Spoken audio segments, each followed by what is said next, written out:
আসসালামু আলাইকুম। আশা করি ভালো আছেন সবাই। যারা মালয়েশিয়া আসতে চান তাদের জন্য সুখবর। অলরেডি মালয়েশিয়ার কলিং ভিসা অলরেডি চালু হয়ে গেছে।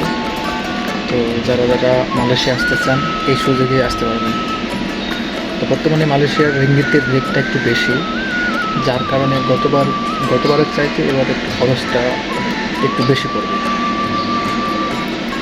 তো যারা আসতে চান বা আপনারা ভাবছেন যে বাইরে যাবেন বা মালয়েশিয়া যারা আসবেন তারা এই সুযোগে আসতে পারবেন। আর এই ব্যাপারে মালয়েশিয়ার কলিংয়ের ব্যাপারে যদি কোনো প্রশ্ন থাকে তাহলে সরাসরি কমেন্টে জানাতে পারেন। যথাযথ সঠিক উত্তর দেওয়ার চেষ্টা করবেন। ওকে, আল্লাহ হাফেজ।